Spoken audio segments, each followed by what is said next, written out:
welcome. I'm Jeff Deloach, president of the Times Free Press. I want to welcome you here tonight.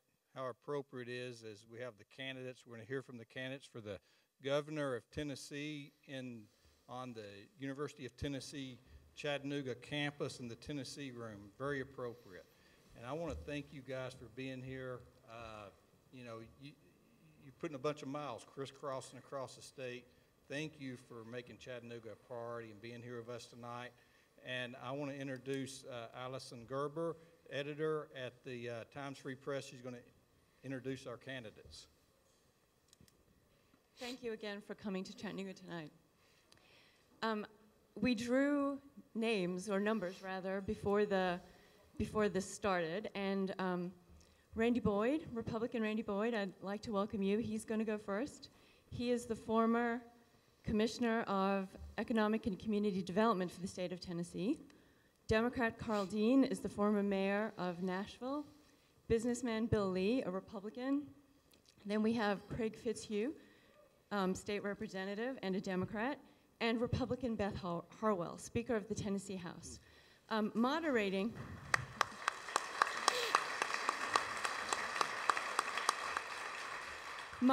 tonight are my colleagues Dave Flessner, who is the business editor for the Times Free Press, and Judy Walton, who is a government reporter.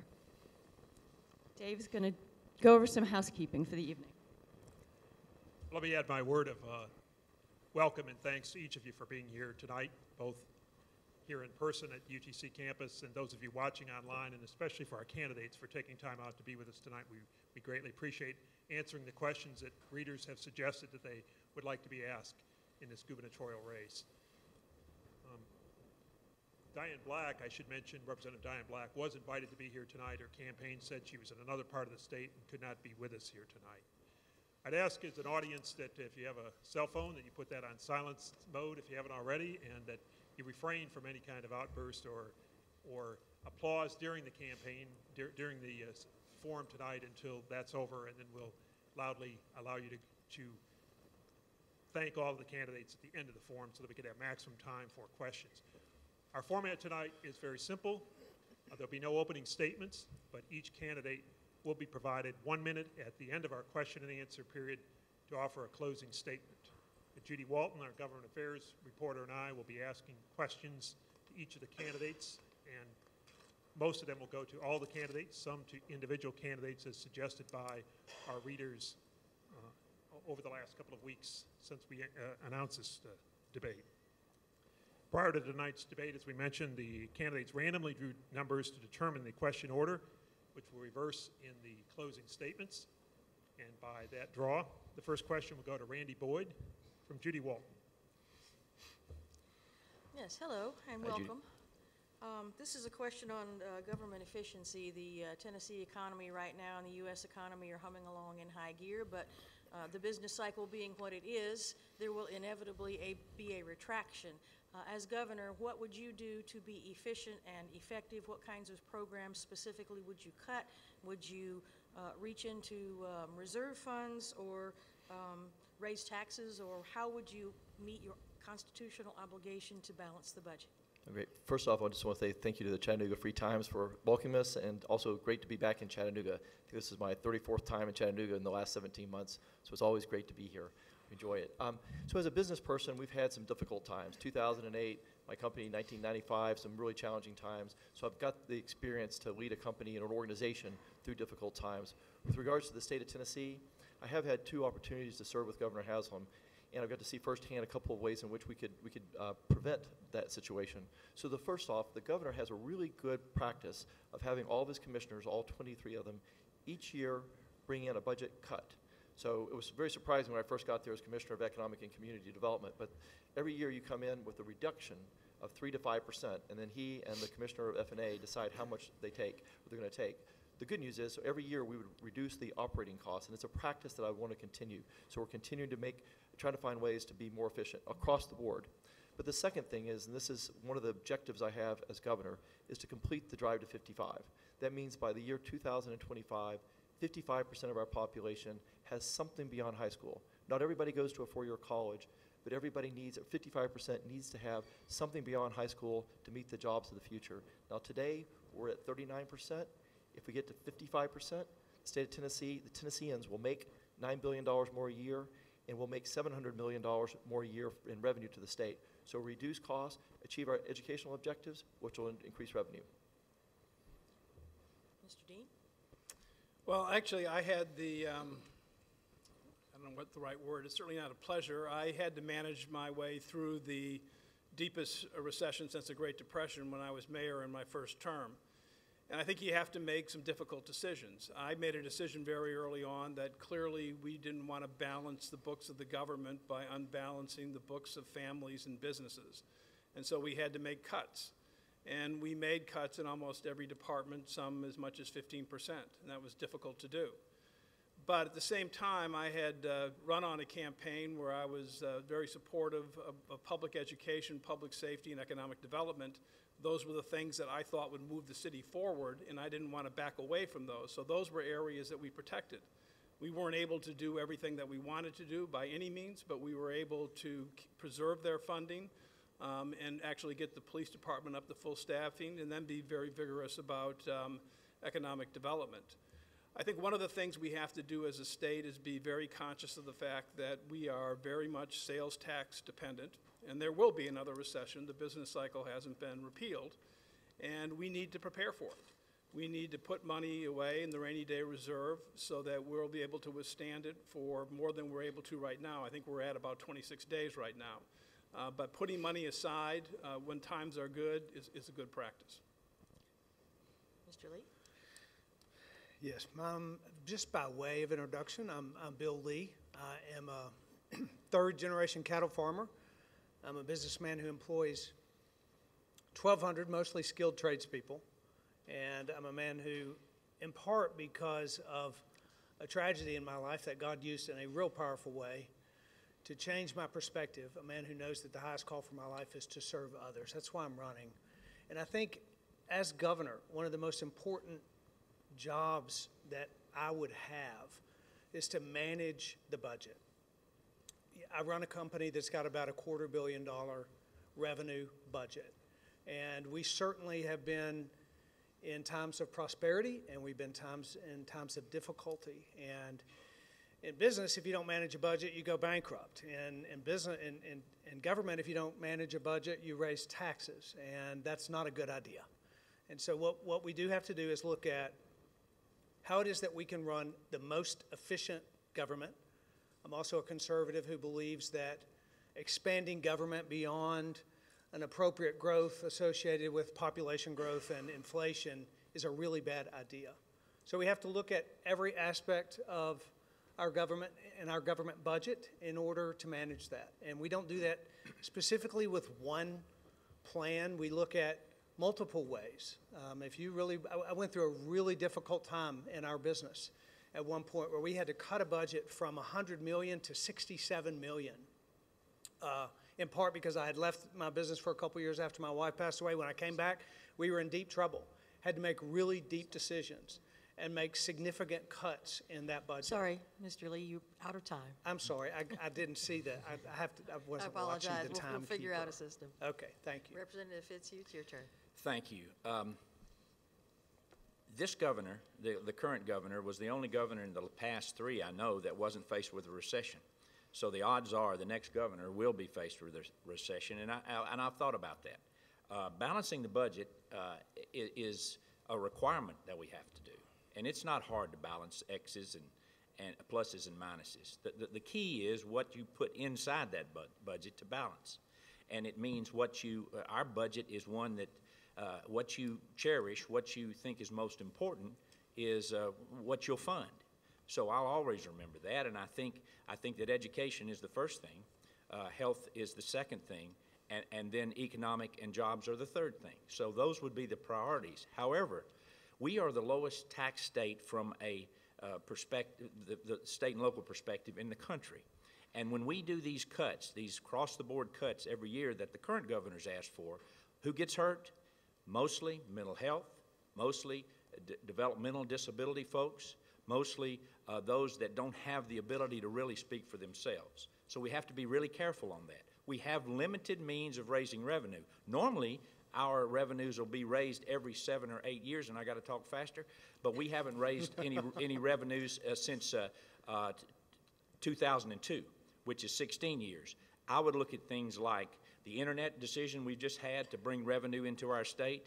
I would look at other things like possibilities of the, and I'll come back to that later. Thank you. Sorry. Speaker Harwell. Oh, thank you so much. You know, I'm unique in the situation that I am Speaker of the House, and I'm the person that has had to sign 8 budgets that are balanced for our state of Tennessee, and I'm proud of that. I served on the Finance Committee for many years. I understand when times are tough how difficult it can be to manage that budget. We talk very carefully, you know, about, oh, we balance our budget. Well, I'll tell you, I've been there when we have taken non-reoccurring money and spent it on reoccurring expenses. I have been there when we have gone into deficit spending. I've been there when we have raided our rainy day fund. We have stopped doing that. I am proud of the fact that we are a balanced budget state. We have not raised taxes. I've been there during the difficult times. I've been there through the good times. And I will tell you, nothing more, it means more to me as the next governor of this state than balancing our budget every single year, not using any funny numbers, but actually doing it in a responsible manner. And that is what I'm committed to doing. You know, it's often said if you want to know what someone truly values, you look at their budget. And when you look at the budget of Tennessee, the 2 items that we have increased money for every single year has been education and health care, because we care about those 2 issues. And so my goal when I was Speaker of the House was to limit the number of bills that are introduced, because bills turn into laws and laws turn into spending. And so when we limit the size of government, we are able to do what we are chosen to do efficiently and well and live within our means. Each of you has voiced support for broadening online taxes on online sales from e-commerce, which the Supreme Court ruled last week states will now be able to do for most major internet sales, and could help the state capture as much as $450 million of additional money. In 2016, the state enacted a Revenue Department rule that sought to require out-of-state sellers with no physical presence to collect a tax on any retailer with sales more than $500,000. Small businesses have raised the concern that this could be burdensome to know about taxing rates across the country in different rates. I wonder, as you move toward potentially broadening online sales taxes, would you move ahead with that, and what, if any, exemption would you give for small businesses, and the extent that you get more money, where would you spend that money? And I'll start with Mr. Dean. Well, I certainly would look to move forward with taxing internet sales, because I believe, number one, we need the revenue. Number two, it's an issue of fairness. I mean, folks who operate businesses here are competing against people out of state who are selling to Tennessee and not paying taxes on it. And so it kind of levels the ground, which I think is the right thing to do. The exact details, obviously, you need to work with the legislature and go through a very thoughtful process. What would I do with it? You know, my emphasis is going to be public education. I think that we need to be putting more money in public education. And one of the things that we need to do in this state is pay our teachers more. You know, I've traveled the state, and whether you're in Shelby County and you hear about STEM programs where they're afraid of losing teachers because of the private sector, whether you're in a rural county where you hear about the lack of a sales tax base there at all, or the ability to garner more revenue from property taxes, and they lose teachers to districts within Tennessee. And then you know that Kentucky and Georgia pay their teachers more, and we lose teachers there. So that would be a primary goal of mine. I think that by investing in education, we're going to move our state forward more than any other way. We're going to see an increase in jobs. We're going to see better jobs. And as a result of that, we'll see revenue grow. Mr. Lee, would you favor an online sales tax? Would there be any exemption, and how would you spend the money? I think that it's important, as governor of Tennessee, that it's important that we look at protecting the businesses in this state, making certain that the tax structure is fair all across the board. And when we have businesses in Tennessee that their bricks and mortar are here, and they're doing business here, and they're selling products to the citizens of this state, and they're having to compete with a company from out of state that's doing online sales that isn't having to compete on the same level, it's not fair to our businesses. So we need to be certain that we do that, and that we have a fair taxation schedule for all businesses. To the broader question of business taxes in this state. You know, we are a low-tax state, but we're not really a low business tax state. Our franchise and excise taxes in Tennessee are not competitive with the adjacent states around us. In fact, we have companies in parts of our state, Memphis, for example, who are enticed and sometimes will move across the border into Mississippi because their franchise and excise tax, their business taxes, and their environment there is better from a tax standpoint. We have to change that. We have to correct that so that we can have businesses flourish in this state. I do believe that investing a business created in Tennessee is significantly better than one brought here, and so we need to invest in our small businesses. Representative Fitzhugh, would you favor an online tax? Won't consumers have to pay more with that? I favor it, and here's why. I've been for what we used to call the streamlined sales tax for many years, and I'm certainly glad to see this court decision, which, remember now, folks, just remember these aren't new taxes. These are taxes that people are supposed to pay, but don't because there hadn't been means to collect them. So it will help all of us as taxpayers when we have that fairness. Concerning the small businesses in Tennessee, it will actually help them too, because it will level that playing field by requiring those folks that buy online to pay that tax, and it may allow those folks to walk down the street and buy it from a mom and pop, or new moms and pops come together. I think that we're going to have more than $400 million, frankly, from what we look at. It may take it a while to grow, but I think it's something that we can use to pay our teachers better, and based on what we feel like in the budget is the most important thing we do. We have an opportunity here that will guard against a recession, as I was speaking about before, and I think I really think this is for us having a limited taxing ability now, and a sales tax that's the highest in the country. I think this is good news. Speaker Auer? Well, I think it is also, I will agree, it's good news, because I think it's an opportunity for us to do something that I've wanted to do for some time now, which is lower our sales tax. So the obvious answer is it's a question of fairness. I have to tell you that I have 3 20-year-olds in my household, and those 20-year-olds, my children, they never go to a mall. They buy everything online, even their school clothes. So the time for us is now to understand that we need to collect our taxes on online sales. That is what is fair to our mom and pop stores all across our wonderful state. They are citizens that have been paying their property tax, are good community leaders and participants, and we don't need to treat them unfairly. I actually myself went and looked at a washing machine the other weekend. I needed to replace it, and the man said to me at A1 Appliances in Nashville, "Are you going to come look here and then go buy it online after I tell you what's the best product to buy?" And I thought, you know, he has a very good point. So we do need to capture that money. We need that money, but I would do it in a sense that it would be revenue neutral for you as taxpayers. I would look to South Dakota, who's leading the way on this. What they have said is we don't want to forfeit innovation, and a lot of young companies are started on the internet. We want to make sure that those companies that are $200,000 or less of sales in our state would not be subject to this, to encourage them to grow and prosper, because the future is really online. Mr. Boyd? I'd say it's not only fair but essential. So as sales are moving more and more to the internet, and sales tax is such an important part of our revenue, if we didn't do this, we were going to be in trouble. So it's important that this ruling happened, and I'm excited about the opportunity for us to explore it. I also think it's a sense of fairness. And I know small businesses all across the state of Tennessee, especially in our small towns that are dying, being able to give up, and they can't compete fairly. So we need to be able to let our small businesses in our downtowns all across our state compete. So this, I think, is also a sense of fairness.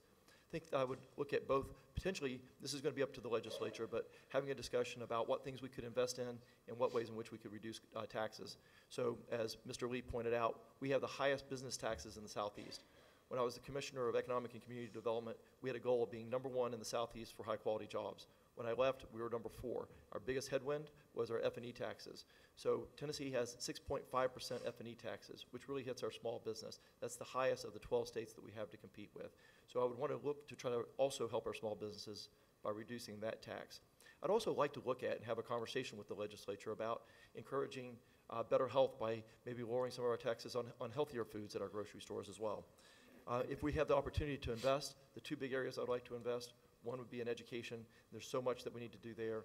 And the second thing, I'd like to look at for a one-time non-recurring fee or amount to tackle the opioid crisis.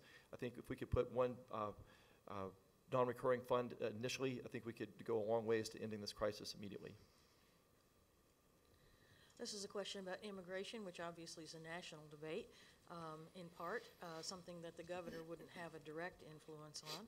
But there has been a debate in Tennessee, started by Senator Todd Gardenhire of Chattanooga, who attempted a couple of times to get passed in-state tuition for immigrants who were brought here by their parents who were born and raised in Tennessee, or not born and raised, but raised in Tennessee, went to Tennessee schools, succeeded in Tennessee, and Senator Gardenhire's position was that these students should be allowed and encouraged to stay in Tennessee, go to college, complete their educations, and become contributing citizens of the state. Are you for or against that position, and why? Mr. Lee, you go first. I think it's unfortunate that Congress has failed all Americans, and those of us in Tennessee as well, for decades by not resolving the illegal immigration problem, which we all agree is a problem and has been for some time. We finally do have a president who has brought it to the forefront and is trying everything he can to force Congress to make decisions to stop the flow of illegal immigrants across the border. And so there is a federal component to it, but there's a state component too. We can make that situation better or worse for Tennessee. And I'm a business guy, so I know that if you want to incentivize behavior, you do things to cause people to move a certain direction. And you do that on purpose, by their choice. And when we create incentives for illegal immigrants to come to our state, then we become a place that they would prefer to come to other places. When we have policies, for example, like giving them driver's license, which we have, we don't today, but, or in-state tuition for illegal immigrants, or sanctuary to them. When we create policies that make our state an attractive place for them, they come. And so I would oppose those policies as governor to make certain that we help in the alleviation of this national problem. Okay. Representative Fitzhugh, in-state tuition, yes or no? Yes, a strong yes. I have been the only person that has had an opportunity to vote on that, and I've voted on it in committee twice and on the floor. Madam Speaker did too. Had the opportunity, but and I voted for it both times. Up until the time just recently where children were removed physically, taken from their parents in this country and sent somewhere, it's the most shameful thing I think we have done in this state, in this country, to these folks that are called illegal aliens.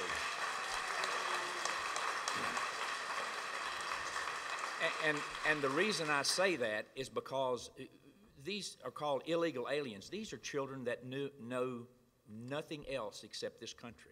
They've been to school here from the start. Some of them came in when they're 1 or 2 years old, and they get to be seniors, and they find out, even though some of them are valedictorians and very good students, the kind we want in this country, can't get in-state tuition.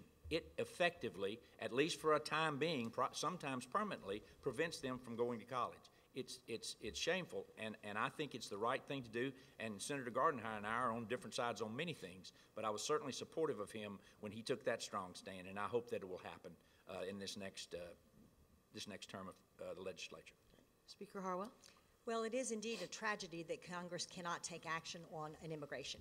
We need to have a policy as the United States of letting people into this country and going through legal channels and making it much more easy to become a United States citizen.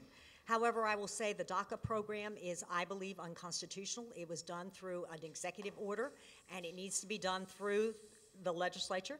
And because of that, I do not favor them getting in-state tuition. I have paid 3 out-of-state tuitions for my 3 children. I understand how it is costly. This is not keeping young people from attending college. They can go to college. They just have to pay the out-of-state tuition, which my children are paying themselves. Mr. Boyd? So, thank you. So first off, I agree with the comment that Congress has created a mess. It's been since 1985, since Ronald Reagan, that we've had any meaningful immigration legislation. We absolutely need to have meaningful immigration legislation, and if Congress would do their job, maybe we wouldn't be having this conversation. But I too believe that in-state benefits are for legal citizens of the state of Tennessee. At the same time, as we're looking at our resources and what funds we need to, how we need to invest them, the state of Tennessee, we have something called the TSSA scholarship. It's a scholarship that we provide for the neediest amongst our Tennesseans, and we've continually underfunded it. This year, I think the last time I looked, we were only funding about 60% of those scholarships. If we have extra money, I would far rather provide the additional scholarships and additional support for the neediest among us that are already legally here. Mr. Dean. Yeah, I'll be a very strong yes for in-state tuition. These young people came here not of their own choice. They came because their parents brought them. They've gone to our schools, they've gone to our churches, they go to our markets. They are part of our state. They are Tennesseans. And they are people who are going to live in this state. And it's in our interest, just as we decided that all other young Tennesseans ought to be able to go to college and be a chance to advance themselves. That is something that we definitely want to see happen. I have been an advocate, for treating people respectfully and decently for a long time.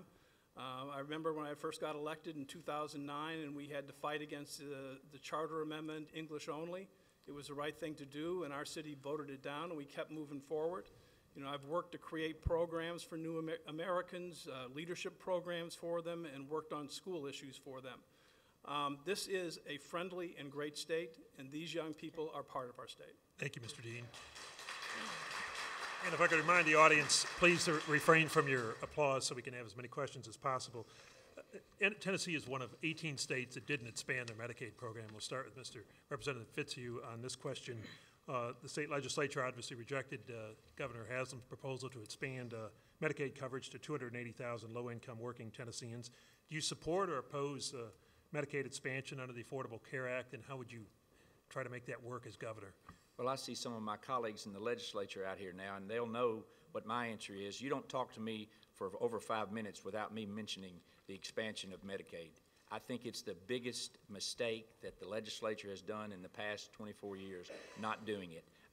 There is no reason, there is no moral reason, there's no monetary reason, there's no medical reason why we don't expand Medicaid. And I'll give you 2 quick examples which show why. 16 is the number. In states that have expanded Medicaid, 16% reduction in the opioid problem on an average. 16 is another number. In states, there are 34 states that have expanded, and Tennessee is not one of them. Louisiana was one of the last to do that. They have added 16,000 new jobs, directly and indirectly, as a result of that. We have hospitals closing there are 3 that have closed in this very area right here. In Tennessee, we have more hospitals closing per capita than any other state in the country. It will help that. It will allow people who are working to have health care.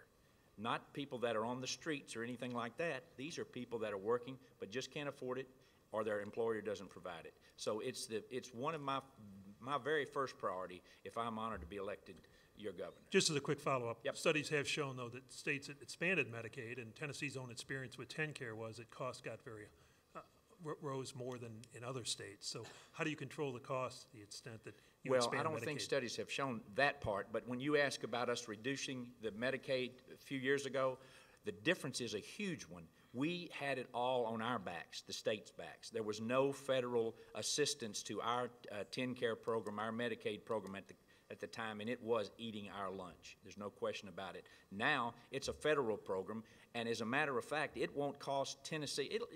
There'll be costs, but nothing near the cost of, because we have 90% that the federal government's going to pay for that y'all already pay taxes for, and we're not getting it. And in this state, the hospitals have agreed to increase their bed tax to pay the other 10%. So it's a no-brainer, and I'll be happy to discuss that with Speaker Arwell, should we expand Medicaid? Well, we have had expanded Medicaid in the state of Tennessee. We had it up until 2005 when Phil Bredesen became governor, and he cut the rolls. He cut them quite right at 100,000 people because we simply could not afford it. It was bankrupting our state. We were taking money from we drained our rainy day. We took money out of transportation in order to pay for it. It's extremely costly. I know there's this illusion of there's free money coming down from the federal government. Our federal government is $26 trillion in debt. There is no free money. And this state will be bankrupt if we don't do something different in the delivery of health care. So my solution, and I went to Governor Haslam and said, it's now time, we have a new president, go back up and make another application. I would do that as governor. Go back up and make another application. And I believe we ask for an entire waiver or entire TennCare program so that we can curtail the cost of our existing program and thus expand it to those people that have behavioral health issues. Because we could do some things. We could have health savings accounts that really have curtailed the cost for a lot of folks. I mean, I'll use this as my own personal example. My husband owns a small business. He has a health savings account for his employees. He was walking by one of his employees' office and he overheard a young man saying on the phone, "How much do you charge to deliver a baby?" He came home and said to me, "Beth, we've had 3 children. We never asked that question because we never had to." But when they have a health savings account and it's their money, they want to control the cost. And so we have to let the free market enter into healthcare if we're going to really curtail the cost. There's many other things we can do. The federal government has just okayed health insurance. Excuse me. Thank you. Mr. Boyd? No, thank you. So first off, I think it's really it's a false choice to be talking about expanding the Affordable Care Act now. I mean, that was a ship that passed. We don't have that opportunity today. If you go to the federal government today, that's not on offer. But what is on offer is a block grant. And as governor, the first thing I'll do on day one is go up and ask for a block grant or per cap funding, so where we could get hopefully the same amount of money that we would have otherwise, but with a waiver, as the speaker mentioned, so that Tennesseans can design a policy for Tennesseans, and we could focus on making sure that we provide health care to those that need it the most, and in our rural communities, which is also an area that I'm particularly focused on. But I think there's 2 other big topics that we don't talk about enough. We spend a lot of time talking about how do we get more money for when we're sick, but we also need to be talking about how do we just be healthier in the first place, because it's not about sick care that we want to be healthier. The state of Tennessee, we're number 6 in the country in smoking, number 8 in the country in obesity. We're number 1 in the country in teenage obesity, but we're number 42nd in income. Those things don't add up. We can't afford the health that we have. 80% of our health care costs, $12 billion worth, is derivatives of obesity and smoking. If we could reduce those 2 things by 10% only, that would save us about $1.2 billion a year. So we need to put a bigger emphasis on just being healthier. And then the second thing is about being better consumers of health care. And I agree with the speaker on health savings account. No one ever asks the price of a product or service. Go to the doctor. How many markets do you know in which no seller ever asks the price or it tells you the price and no consumer ever asks the price? We need to create more consumerism. Thank you, Mr. Boyd. And as a follow-up then, in block grant funding, are there changes you would make in essential services to reduce cost? Would you change the coverage that's available, eliminate some coverage required under the Affordable Care Act? I think with our team, with the experts within Tennessee, we could look at our particular needs and come up with a plan that would broaden coverage and make sure we're covering those most in need in our rural communities. Mr. Dean, should we expand Medicaid? Yes, we definitely should, and it was a big mistake not to do it. And what it's done to our state is we have lost about $4 billion, and we've seen 10 hospitals close, and that's at least partially attributable to the lack of Medicaid expansion. And when a hospital closes in a rural community, which are the struggling parts of the state, you lose one of your biggest employers. You make it more difficult to attract people to your community, harder to retain them, and harder to attract business. Plus, it means that the medical care is 30 or 45 minutes away. We need to do the Medicaid expansion.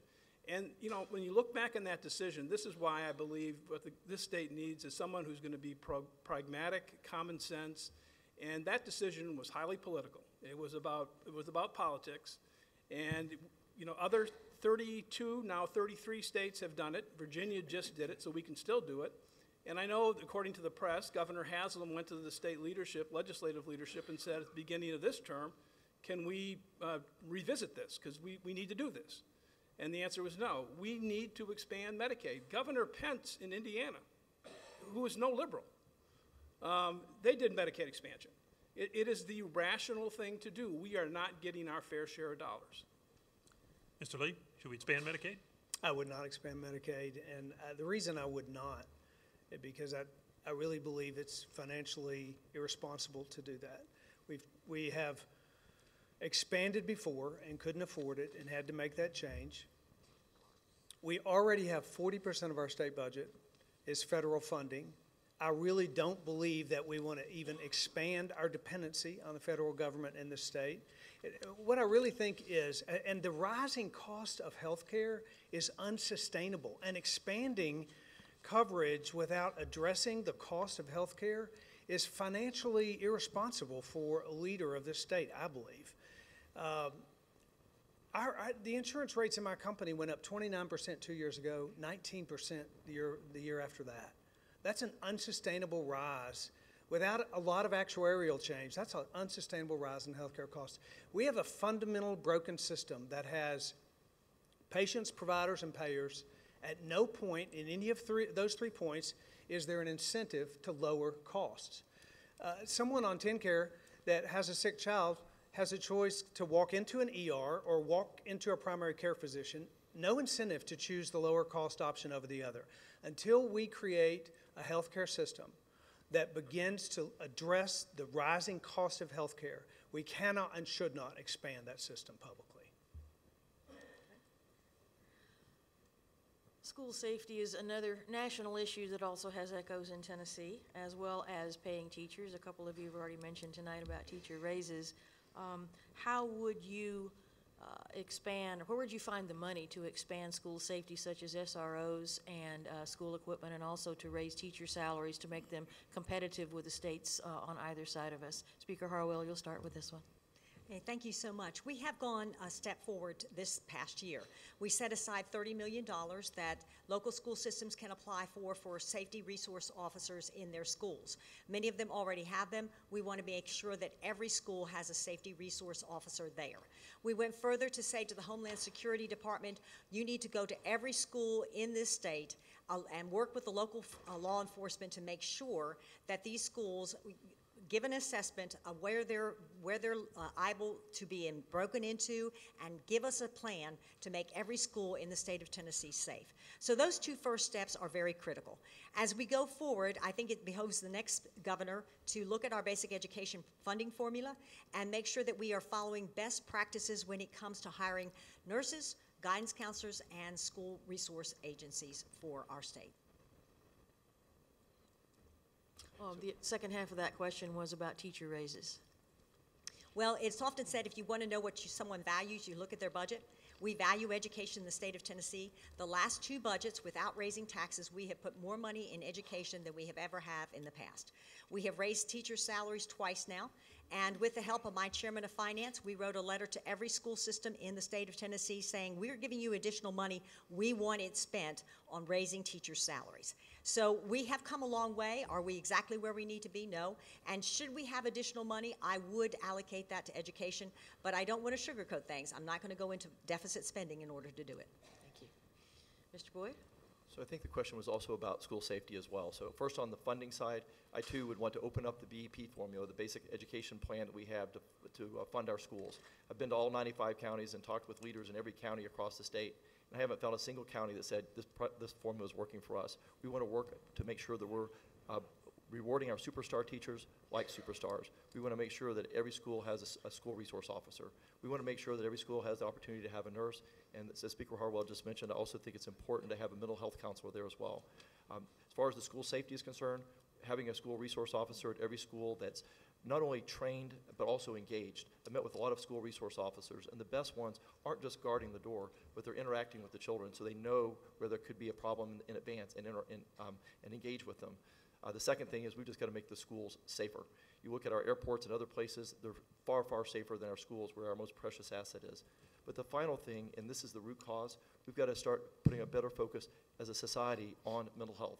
If you look at school resource or school safety, if you think about our homeless issue, overcrowding in jails, and part of our drug issue as well, it starts with a lack of emphasis on providing recovery and mental health facilities for people across our state. So as governor, that's going to be a primary focus of mine.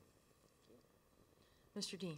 Well, I think I talked before about priorities in a recession, and what I did in Nashville during a recession is you honor your priorities.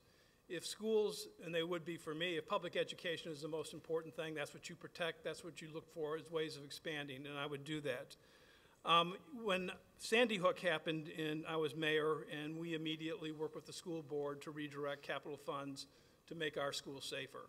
I think clearly having safe schools is got to be at the very top of everyone's agenda. And so there are physical things you can do. You can bring in SROs to provide more security, and we should do that. And I also think there has to be a conversation around guns.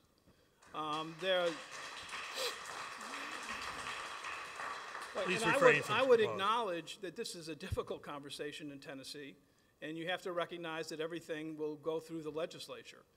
And you have to respect people's rights. But there are some things that I think we can try to reach consensus on, some things that I think we can move forward on. I think most Tennesseans would agree that we ought to do better in our background checks, that we should not have dangerous people. And I don't mean, mentally ill people. I'm not stigmatizing mentally ill people, but you don't want somebody who's dangerous to have a weapon. You don't want somebody with a lengthy criminal record or somebody who's a domestic abuser have that gun. And you need to look, we should eliminate bump stocks, and there should be a conversation at the very minimum of raising the age for an assault rifle to 21. As Governor Haslam said, if you can't buy a beer, you shouldn't be able to get an assault rifle, and have a larger conversation on that issue. Okay. Mr. Lee. I think it's absolutely critical that we protect our students. I can't imagine my child going off to school and not coming home. And I have a great deal of sympathy for those who have had to deal with that tragedy. And we need to do whatever it is, whatever we can do to protect our students. We protect our banks with firearms, we protect our courthouses, our governor with firearms, and yet we leave our kids in gun-free zones, and we should change that. There should be... Please refrain. And we should do that. There should be no option off the table for that. So whether it's resource officers or retired military or a teacher that is vetted and trained and willing, we should do whatever it takes to protect our kids. And whenever there's a tragedy like this, there is a lot of political pressure to take away the rights of law-abiding citizens because of the actions of a criminal. And I think that's the wrong approach. Those rights are fundamental and protected, and I would advocate for those Second Amendment rights at all times going forward. Regarding teachers and teacher pay, clearly we need to create an environment where teachers can thrive, a testing environment where they can thrive, not that prohibits their ability to be creative and innovative. We've got to support teachers in every way that we can so they can do the work of educating our children. It's critical going forward. Just as a follow-up, the question was about how would you find the money to do that, to both increase school safety and as well as raising teacher pay?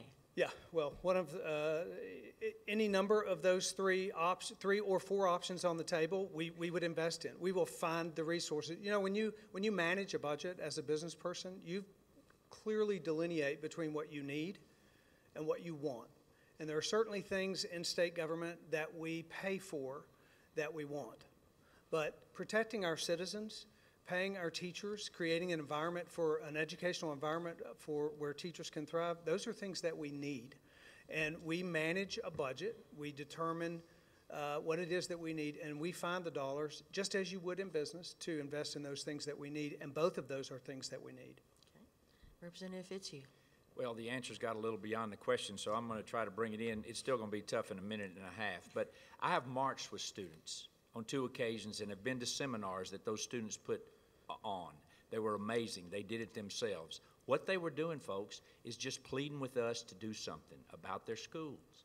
Can you imagine a child who's sick, who has a toothache, who has problems at home, who has all kinds of things trying to learn? How about if they don't feel safe in the place they're going to learn? So we have to put more resources for school resource officers, I think, is the best thing we can do. And as an aside, I'm certainly not for arming teachers. The second part is, how do we pay teachers more? And here's the solutions that I'm thinking about. Remember, we're the lowest tax state, but people don't want to have their taxes raised, so we have to do other things. I mentioned to you about the internet law bill. I think that will do a lot. The second thing is the Supreme Court has said now that internet gambling is legal. If it's going to be legal, like it or not, I think Tennessee ought to regulate it and ought to tax it and use that for those particular purposes. The third thing is we have to educate our folks so we can generate more sales tax and make our economy grow without raising taxes. If people have better jobs, then they will do that. And the fourth thing is a bill that I passed and that I was prime sponsor of passing in the Senate that set up an endowment for pre-K through 12 education funds, where companies and citizens and we as a portion of our rainy day fund can use that in a trust situation for money that's thrown off to use it for pre-K through 12. So that's some suggestions that I would have. Sorry, I went a little over. Here in Hamilton County are 12 struggling schools 5 of which are on the state's priority list, are all in high poverty areas. In this community, there's been a lot of discussion about equity in our schools. Do you support adjusting or reallocating resources to address inequity, or how would your administration address equity in public education and trying to do more in high poverty areas? Start with Mr. Boyd. I strongly believe that there's not inequality in income, it's inequality in education. If we don't address that, we can never address inequality in income. Something that I experimented or started in Knoxville about 8 years ago is a model that I would like to look at in inner cities in Chattanooga and Memphis and maybe in some of our rural communities as well. And it's called a community school. And here's the background. I went to an elementary school in inner city Knoxville with a professor from the University of Tennessee who had this concept. I remember meeting with the teachers. They had great teachers and a really, really great principal. But the teacher said that these kids come to school every day hungry, with bad eyesight because they've never seen an eye doctor. They're in dental pain because they've never seen a dentist. And this was a 330 student school. They said every single day, some kid comes into the school needing to be taken away in an ambulance, and because they've been beaten or abused the night before, every single day. And unfortunately, so many of our kids are coming to school in such a dangerous and unsupportive environment. It's hard for them to be successful. We can have the best teacher in the world, we can have the best principal in the world, but they're coming to school in that kind of environment, so they're going to struggle. So the community school concept is this. We add an extra 3.5 hours worth of program at the end of each day, an extra hour of reading, an extra hour of math, an extra hour of phys ed. There's a hot dinner where the mom can come, and I'll say mom on purpose because in this school, about 90% of the kids are single moms. They come in and they can have a hot dinner with their kids. And all the community, the churches, the university, others that want to help this at-risk community can provide GED classes, financial literacy classes, and so many other wraparound services. I think it needs a community approach. It's not just within the school time. We've got to have the whole community helping this at-risk community. Boyd. Mr. Dean, what do we do to improve equity in public education? Well, I think we definitely should open up the BEP and look at inequities that are occurring around the state. I mean, as I mentioned earlier, it's pretty clear to me that there are a lot of rural communities and small towns that have virtually no ability to raise sales taxes because they have no stores or no car dealerships, that they can do very little to offer enhancements to education. There are certainly real challenges in urban areas with poverty, English as a second language, a whole series of issues. So we need to re-examine that and do everything we can to remove the inequities. You know, my passion for education really comes from the fact that I spent 15 or 16 years as a public defender. And, you know, I worked with people who were impoverished. I fought to protect their rights, and I learned a lot. And what I learned was that my clients, 95 to 96%, were high school dropouts. And I represented a lot of juveniles, and they were leaving school at 12, 13, 14, and you knew that wasn't going to end well. So I've always believed that we got to do more, particularly with people who are at risk, young people at risk. Every kid can learn. Every kid can learn, and I have passion about it because kids only get one shot at first grade and second grade and third grade. That's going to determine so much of their lives, and we should really direct our energies and resources to dealing with these inequalities. Mr. Lee? I chaired the YMCA of Middle Tennessee for 2 years, one of the largest nonprofits in the country, actually, certainly in the state. And we have an at-risk inner-city youth program called YCAP.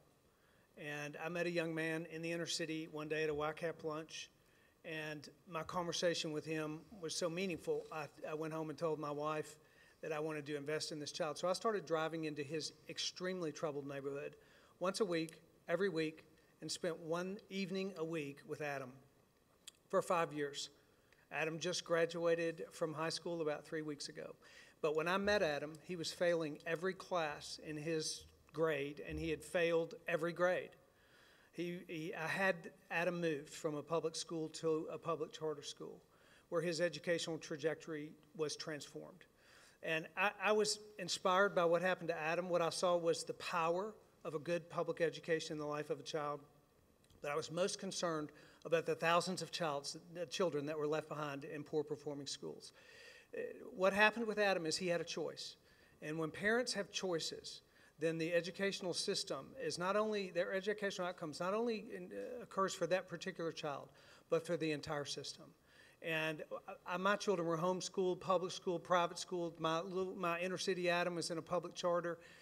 It's not the type of school, but the quality of education. And I'm not as much afraid of what's going to happen if we offer choice as it is that I'm afraid of doing the same thing we've been doing for 20 years and getting the same Thank you, Mr. results. Lee. Representative Fitzhugh, do we need to reallocate money in times to help poverty schools?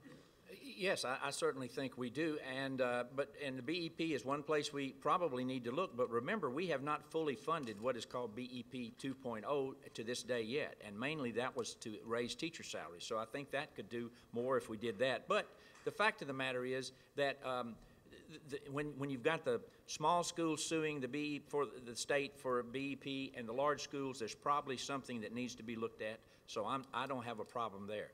But I think the key that we have to start concentrating on is early childhood education. I'm convinced it's the best thing we can do, not just pre-K, but even before that. I say if a child can learn to read at grade level by grade 3, learn to read at grade level by grade 3, after that they can read to learn about everything else, about math, about science, about music, about history, about themselves, open their mind, and those teachers are the ones that light that switch, that turn on that switch that lights that. And if we don't pay them enough, and I think I've discussed how we can, we're never going to get ahead of the game. Now, I like the community schools. I like the I schools that Memphis uses, for instance, and I think we ought to take some of those things, because the ASD, for instance, on poorly performing schools does not seem to be working to me. Speaker, how do we address inequity in our public education? And I appreciate the question. I have to be a little cautious here because I'm a part of the lawsuit. Serving as Speaker, the Lieutenant Governor, the Speaker, and the Governor are being sued right now regarding the basic education program, so I have to be a little cautious on what I say. You know, you're never going to come up with a funding formula that pleases everyone, but as I said to you, we certainly want to increase what we're spending on best practices for school nurses, for guidance counselors, and for our safety resource officers. I will tell you, though, it really goes beyond that, and primary is what I believe in federalism, and I will just use this as an example. You look at the Federal Department of Education.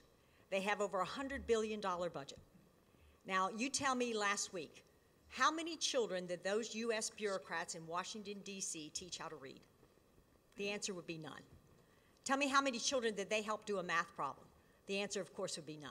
And then I have school teachers in my district that have to have fundraisers in order to buy school supplies. What is wrong with that picture? If we just closed down the U.S. Department of Education and returned that money to the state and local governments, we would be able to fully fund education and increase the teachers' salaries forever in this state. And so the answer really is to get these domestic issues back down to the state levels where we can efficiently and effectively run them. I will tell you that there are some counties that pay more into the state funding formula than they actually receive back out because they're growing communities. So it is an issue that we're going to have to revisit. The last time we revisited our basic education funding formula was under Governor Bredesen. I think the next governor is going to have to. Thank you, Speaker. Thank you. Okay, we are going to start asking individual questions now to the candidates, and the first one is going to be for Representative Fitzhugh. In competing with other states for new and expanding businesses, how and when should special incentives be offered? Should there be greater transparency about those incentives? And how do you respond to the claim that selectively offering incentives amounts to the government picking winners and losers, or offering a type of corporate welfare to promote growth? Yes, yes, no, and yes. Okay, let me see if I can work that one out a little bit. You know, we're in this game, and we're one of the fine cities this is one of the fine cities in the South, and we're one of the fine states in the South, but we have competition, and we have to do things that the competition does to be in the game. So yes, I'm for incentives, and we have to do that. We have to use the different incentives because some of the tax incentives that other states have, we don't have. But we have so much more to offer than that. And the fact of the matter is we have to be selective. But and sometimes we have to be selective based on size. You know, for instance, in my community, 100 or 150 jobs would be like everybody would be dancing in the streets. In a community like Nashville possibly, or even Chattanooga, maybe that doesn't mean that much. So sometimes we have to select based on the ability for those communities to get those jobs. And help me just a little bit. The other one was about, does this amount to government picking winners and losers? Well, I did, or yeah. corporate welfare.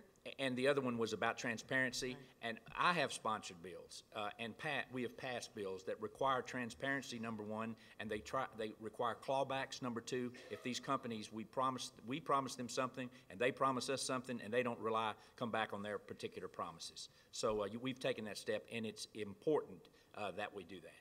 Thank you. Speaker Harwell, you and others have voiced oftentimes the notion that government closest to people may be better, and yet we've seen the state government from time to time preempt cities and local jurisdictions making rules about guns in parks, historic monuments, immigration policing policies, short-term vacation rentals, and even where municipal power utilities may operate and offer internet services. As governor, what approach would you use of state versus local control of these kind of zoning and local issues? Right. I think there is a balance to be here, and hopefully I've established that balance as the Speaker of the House.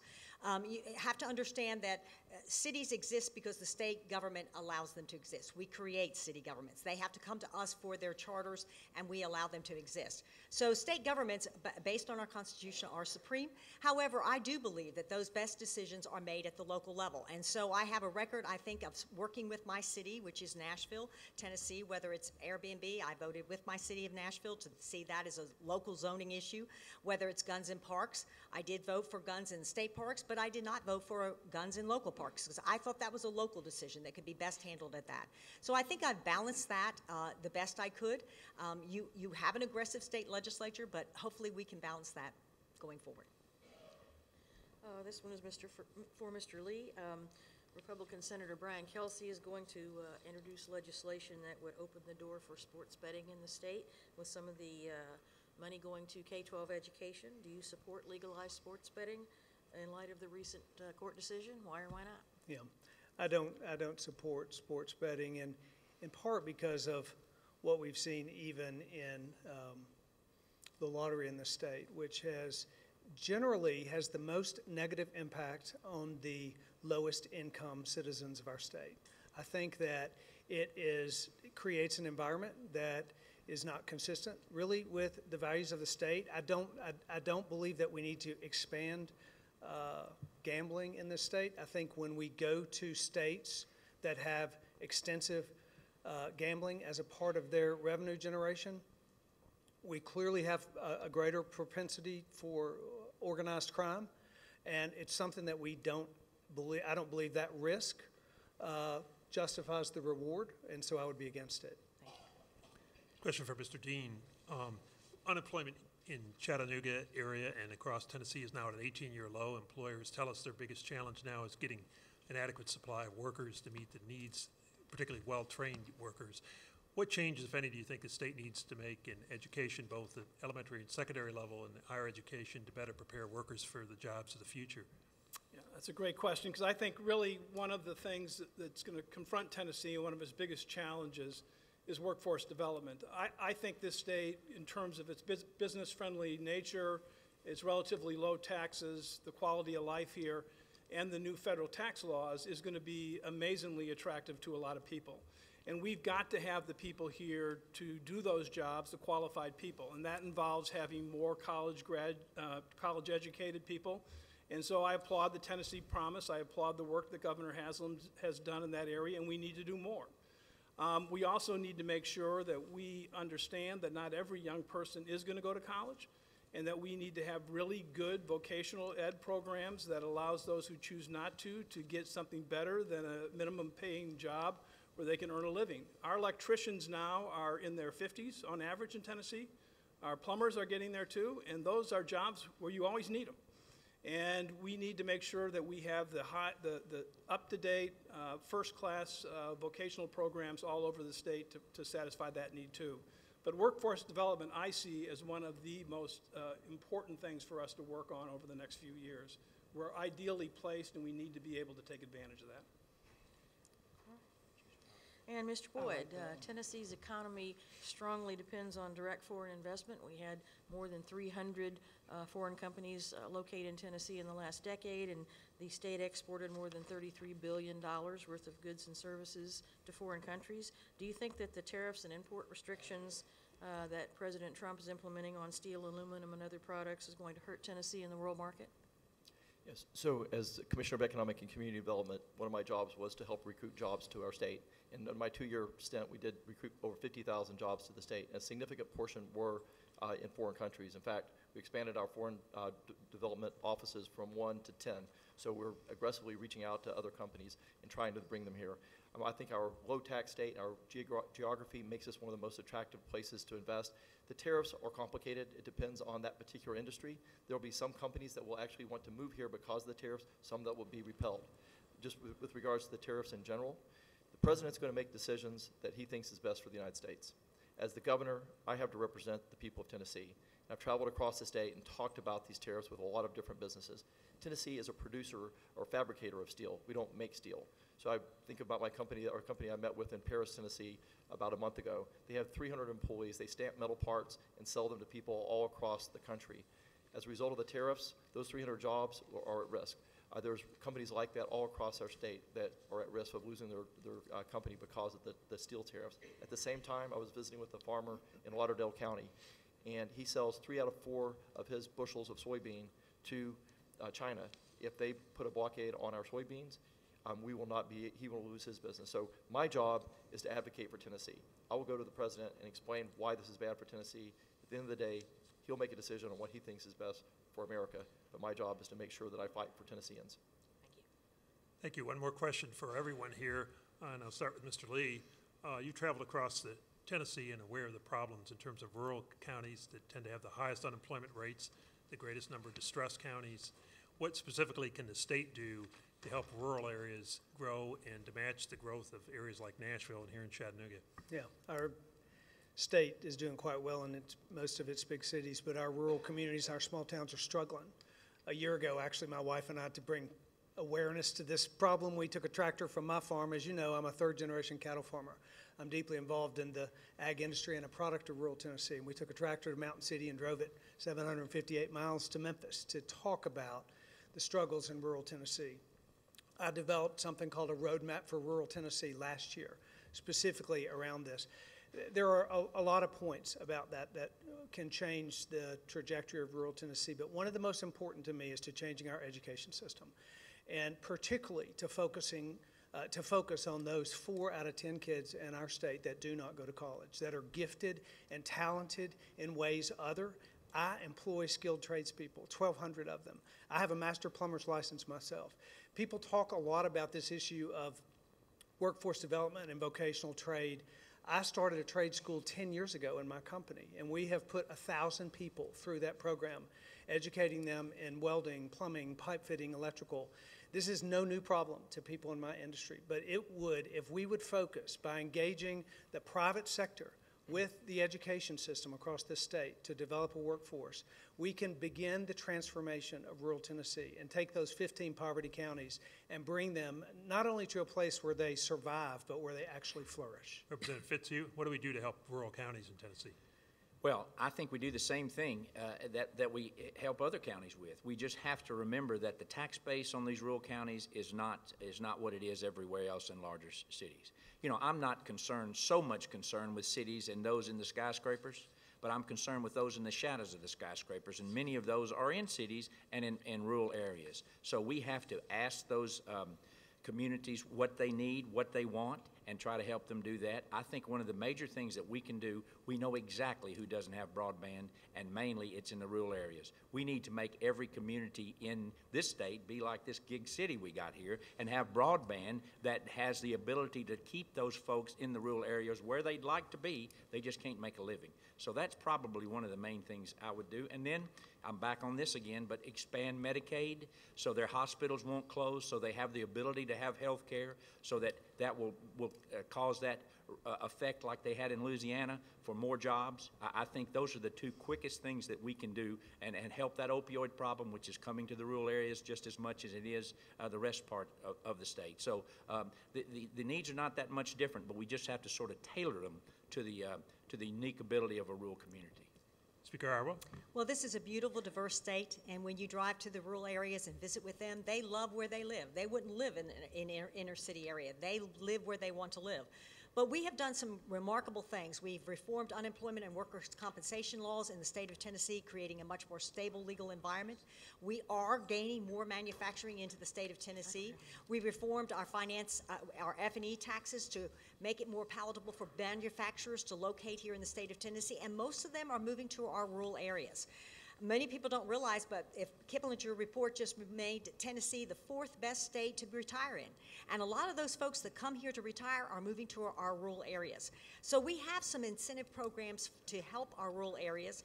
It's without a doubt we need to create a more educated workforce. Our TCATs are doing a remarkable job. We have 27 of them throughout our state, and many of them are located in the rural areas. It would be my goal as governor when we go out to recruit industry to come to the state of Tennessee that we would give a higher incentive for those that would come in part of those distressed counties. And I would take our TCAT directors of our schools in that area with me to recruit and say, what do you need in the workforce in order to locate here in rural West Tennessee or rural East Tennessee? And we can work together to help our rural communities grow and prosper. And it's absolutely, without a doubt, broadband is critical. That is critical for small businesses. It's critical for young people doing their homework. And we've set aside a certain amount of money already. 9 grants have already been awarded. 4 of those are in our distressed counties. So I think we're headed in the right direction. Thank you, Speaker. Mr. Boyd, what do we do to help rural counties? So I have 3 big objectives as governor of the state of Tennessee, and this is one of them. When I was Commissioner of Economic and Community Development, I traveled to all 95 counties, and you quickly realize that we're a state of haves and have-nots. Actually, 21 of our counties when we started were distressed, meaning they're in the bottom 10% in the entire United States in poverty and income and unemployment. So we put together a governor's rural task force, which I led, also appointed an assistant commissioner for rural development. We worked with 120 people from all across the state over a year and a half of looking at different solutions. We came up with a range of solutions. Those solutions helped us to reduce the number of distressed counties from 21 to 15. But the goal is to have 0 by the year 2025. There's 6 big things. First is education. We need to bring technical education to those schools so that every kid has a skill to get a great job. 55% of the population by the year 2025 needs some skill beyond high school. Lake County, only 8% of the population today does. When a company looks at that, they're not going to go there. We've got to invest in sites. We've got to invest in broadband. I helped pass a bill that offers broadband through our electric co-ops. 2.5 million people are now going to be able to have broadband because of letting co-ops now offer broadband. We're going to invest in agriculture. In most of our rural communities, agriculture is a key foundation of their economy, tourism, and entrepreneurship. Mr. Dean, you were mayor of one of the fastest growing cities in the country. How do you expand that out of the rural areas? Well, I think, first of all, you look at basics, and the basics are education, which we've talked about, and the importance of dealing with disparities that exist in rural areas. And then I also think we have to look at the healthcare issue. I mean, if we want to have retirees coming into communities to live there after their work days are over, you're going to need to have medical care. And so it's vitally important that we have hospitals that attract people and keep people in their communities. I think we have to focus our economic development energies on those areas of the state that need it. There are parts of the state where people feel forgotten, where people feel that the prosperity that they've seen in Nashville or Chattanooga, Knoxville, and elsewhere is not being shared by the rest of the state. And so we need to direct our attentions there, look at their particular needs and their particular strengths. You know, Chattanooga is sort of the model of taking the outdoor economy and turning it into a great thing for this city, and that can be done in other places too. And then I think rural broadband is absolutely essential. We need to be going about that with a lot more urgency. You know, it's very much akin to rural electrification in the 30s. I mean, you cannot move forward without it. It affects education, it affects entrepreneurship, it affects jobs, and it's going to affect medical care too, because as people are more remote from their hospitals, people are going to rely on the internet, and if you don't have access to broadband, it's a big problem. I would speed it up dramatically, and that would be an area where I think it's an investment in ourselves. And this state should have enough confidence to invest in ourselves in our rural areas. One final question just on criminal justice. By some measures, 2/3 or more of those in Tennessee jails and prisons today are there because of mental illness or because of drug addiction. And of those who are incarcerated, more than 95% ultimately be released, but nearly half of those commit crimes again. Many of you have voiced support for truth in sentencing measures at the state level to lengthen prison terms, but I wondered what changes ought to be if any, made in terms of our jail and prison system and how we incarcerate and rehabilitate people? And I'll start with Representative Fitzhugh. All right, sir, thank you. We desperately need criminal justice reform in this state. We are behind other states where it's a bipartisan issue. Republicans and Democrats and independents can join together. Now, some will be for that because they think it's the right thing to do. If someone's in prison for a status offense or a nonviolent offense or a drug sale or something like that and in prison forever, it costs a lot of money, but it's not the right thing to do to disallow somebody from making that mistake, spending their time, getting training to get back into the workforce and lead a life outside of prison. On the other hand, some think that we ought to do it because it's awfully expensive. I use the old Fram commercial where you say, you know, the guy's holding the oil filter and it says, you can pay me now with an oil filter or you can pay me later with a brand new engine. Well, the engine that they're talking about is prison. So we can save money if we do reform. We're behind the 8 ball on this. We did some a little bit last year, but we've got a long way to go in our state. And I, as your governor, I would take reasonable measures to reform our criminal justice system for the human cost that it prevents us from having and the physical cost that it prevents us from having. Speaker Harwell. Well, I would agree with that. We did a first step with our juvenile justice reform. We hadn't looked at juvenile justice in 20 years. We reformed our system this past year. We need to do it for our adult system as well. It's without a doubt, we have to be realistic. Prison beds are a limited resource and they're very expensive. And our most hardened, violent criminals should be taking those prison beds, but if it's a blue-collar prisoner, we ought to be able to give something for them to have to pay back society rather than take up a prison bed. And I will tell you, we took another good first step this last year. We started a program called Fresh Start. If you have been convicted of a crime, you still can get a license to practice in the state of Tennessee. So if you want to be a licensed plumber or barber, you can still get that. Prior to that passage of the law, you would be forbidden from getting a license. That doesn't even make sense. If we're going to let these people out of prison, we need to give them the ability to earn a living. We also started a program, the pilot program, for 4 of our local jails, which said to them, these jails, we'll give you 80% of this money at the beginning, and 3 years later, if you reduce your recidivism rate, we'll give you the other 20%. Encouraging jails to participate in not-for-profit programs that can help train these people to earn a living. It could be everything from Men of Valor to the Door Next Door. We have opportunities to help these people find jobs, and many of them are faith-based. Tennessee was the first state in the nation to recognize faith-based programs. Mr. Boyd. Yes, over the last 17 months, I've toured over 50 jails, sat down and visited with over 70 sheriffs, have a law enforcement coalition that have talked to me extensively about this issue. So I'll share 3 things. First off, we have to have specialty courts, recovery courts, and juvenile courts, so that we can direct and divert people to better care than jail. Too many times we're sending people that shouldn't be going to jail. So we have to have the recovery courts and the juvenile courts. The second thing, we have to have a place for them to go. As a state, we have underinvested in mental health and recovery facilities across the state. In fact, the nation in 1963 had 500,000 beds for people with mental health and recovery issues. Today, we're down to 33,000, a 95% reduction. The same is true in the state of Tennessee. So we have to invest in places for them to go. And then finally, if they are incarcerated in our jails, we have to give them paths out so they're not coming back. In Greene County, they have a great example of a work program where the inmates actually could go to a factory and work. They work an 8-hour day, they come back. The good news is they're getting trained, they're getting a job when they come out, and they're earning money so they can pay off all their fees and debts, which is one of the biggest reasons why so many of them come back, because they're unable to pay their fees. In Gibson County, they have a TCAT that's working with them to actually train the inmates in skills so that they can get new jobs. I think if we can invest in those things, we can greatly reduce our recidivism. Mr. Dean, what do we do with criminal justice to improve it? Well, I don't know if I should say this. I spent a lot of time in jail as a lawyer. Look, I think there are a lot of things we need to do. I mean, one, specifically dealing with mental illness. There are some of the most tragic situations are folks who have family members, they don't know what to do with them, and they turn to jail. And people aren't getting treatment in jail. They're not going to have their problems solved. And we need to have different pathways for people to get mental health treatment and for their loved ones to have a place for them to seek that treatment. I think when we try to reform the criminal justice system, when we try to make it better, it really is important about doing things bipartisan and bringing people together. I know that in the late 80s, we did our criminal code here, and it involved experts, it involved bipartisan work, and that's what needs to happen.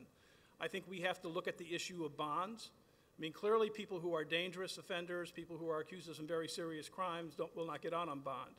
But if someone is accused of something and they're held in jail for days or weeks or months just because they don't have access to cash to pay a bond, that's wrong.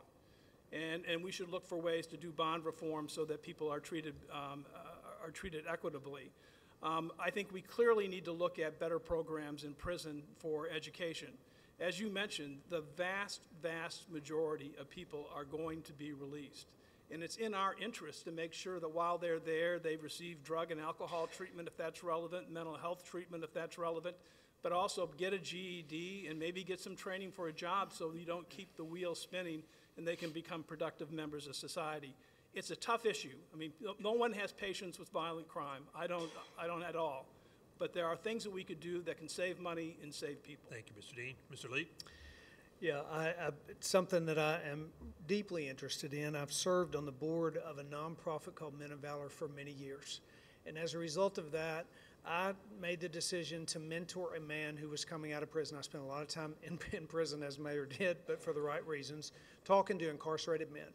And I made a decision to mentor a man as a part of this program who was coming out of prison, who's now been out for 7 years. But I spent one morning a week with him every week at 5:30 in the morning for years. And I saw a man's life transformed by a reentry program that was out-of-the-box thinking from the way we do it in government. So as an outsider, as a guy who is a private sector believer and one that thinks the nonprofit and the private sector is much more efficient and effective than government can ever be in many ways, I saw this reentry program have a 15% recidivism rate in the hundreds of men that went through it. They intersect men in prison, located in the state prison, and then provide transitional housing and job placement. They partner with companies like mine who agree to employ those for certain settings that are appropriate for those folks when they come out and start them on a pathway to success. We know, I have watched this happen. We know it can happen. If we want to really reduce crime in this state, we need to be smart on crime and tough on crime at the same time. We look differently at how we bring people in through mental health, veterans courts, alternative sentencing, and we look much more vigorously at what we do with them when they come out. Thank you, candidates, for all of your responses. Now we'll give you 1 minute for a closing statement. We'll start with Speaker Harwell. Well, thank you. I was so glad to be with you all this evening. You know, as I've said before, elections are about choices. And if you choose to vote in the Republican primary, I would say that of all the Republican candidates that are before you this evening, you can choose between promises or you can choose performance. And I believe that I have performed well for our state. I have balanced and signed into law 8 balanced budgets. I have lowered taxes for all Tennesseans. I have ended sanctuary cities in the state of Tennessee. And I have limited state government in your lives. I will tell you that if President Trump is successful and domestic issues are returned to the state level, where I believe they can be more efficiently and effectively run, you will want someone that has experience in state government, knows where the state departments are and what they do, can work with the legislative body, which I have the proven ability to do, because I believe this state is on fire. There is no other state in the nation I'd rather live in Tennessee. I believe we have so much ahead of us. And I believe that I am the right person to serve as your next governor. Thank you. Thank you. Representative Fitzhugh. Thanks very much, and thank y'all for being so attentive. I'm watching you, and you really were, and I appreciate it because it's, you know, there's some heavy subjects here, and I appreciate my colleagues as well on this stand. I'm asking for your support and your vote in the Democratic primary for governor of our state. I've lived here all my life, except for the 4 years that I served in the Air Force. I've the first person in my family to go to college. Public education is primary to me. I was educated in public schools, as were my children, as are my grandchildren who are old enough to go to school. I'm proud of that, and I think it's the key to our success and our future. We have a great state. God put us in a great place, and we're going to do just fine, but we need to remember those in the shadows of the skyscrapers. It's all about people, ladies and gentlemen. If we keep our minds in government on people, you can use business practices to run a government, but government doesn't run for a profit. Government runs for people. and we need to remember that. I say, people first, progress for all of us, and Tennessee always. My friend Governor McWhorter said when he got elected governor, he said, give me 4 vanilla wafers and a cup of coffee, and I'll be ready to hit the office running on Monday morning. I say give me 2, and I'll get a good run. Thank you. Mr. Lee? Thank you for the privilege. Thanks for the attentiveness. Thank you, Chattanooga Times Free Press, for putting this together. University of Tennessee, Chattanooga, for hosting. By the way, congratulations on your recent $40 million gift. It's exciting for you all as an institution. Tennesseans do have an important choice to make in just a few short weeks, and you'll be choosing your choice for the leader of the executive branch of government in the state, and I've had a life of executive leadership. And I believe the next governor should believe that Tennessee can lead the nation. And I believe that Tennessee can lead the nation, but only if we're willing to challenge the status quo. In business, we know that good is the enemy of great. And challenging that status quo is realizing that there is a big difference between leadership and politics. And I do think the choice is clear. Politicians, insiders, each with their own strengths, but I've found that Tennesseans want a conservative and an outsider that can bring fresh ideas to this state. And I am the only candidate that can do that. I believe that servant leadership is the most powerful form of leadership, and I would be honored to serve you as your next governor. Thank you. Mr. Dean. Mr. Dean. Thank you. It's been a privilege to be with you all. I'm running for governor because I'm convinced the people of Tennessee want a pragmatic, common sense, sort of get it done person as their governor. They want somebody who's not going to be an extremist or looking at everything through ideological lenses, but somebody who's actually going to try to get some things done. You know, when I ran for mayor in Nashville, I ran in a nonpartisan race. I had to get Democrats, Republicans, and independents to vote for me. And when I did the job, I did it for all the people in Nashville to move the city forward, and I did it in difficult times with the recession and the flood, and I did it during good times and a boom. And I think this state's best days are still to come. We have people in this state who feel forgotten. We have communities where people are leaving. But if we focus on the basics, which are education, economic opportunity, and health care, this state is going to do great, and our best days are truly ahead of us. Thank you. Mr. Boyd. I'd like to compliment the Chattanooga Times Free Press on a great forum. The questions were intelligent, and I think they informed the public. So thank you for really organizing a great forum.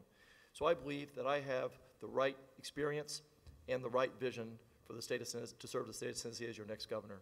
So with regards to experience, I started a business from scratch that grew today to over 700 employees and over 4,600 products. I think that's important because you need a governor that's actually managed something before, that's actually made a payroll before. And by being an entrepreneur, by starting something from scratch, by definition, you have to be innovative and disruptive. And in my experience, government needs some innovation and it needs some disruption, and who better than an entrepreneur? But second, I'm the only one on the stage that has state executive experience. And I've got to serve Governor Haslam twice, first as a special advisor on higher education, creating the Drive to 55 and the Tennessee Promise so that every kid in the state of Tennessee can go to community college and technical college for free. Got to come back as the Commissioner of Economic and Community Development, and proved I could recruit over 50,000 jobs to our state. And then also created the Governor's Rural Task Force to focus on those rural communities that we talked about. So I believe I have the right experience to help us create the vision of making Tennessee the state of opportunity. Opportunity for better education, opportunity for better jobs, and opportunity for everyone. We're going to complete the Drive to 55. We're going to be #1 in the Southeast for high-quality jobs, and we're going to have 0 distressed counties. We can only be successful if we're successful together, and I hope I have the opportunity to serve as your next governor. Thank you. Please join me in thanking all of our candidates for tonight's forum.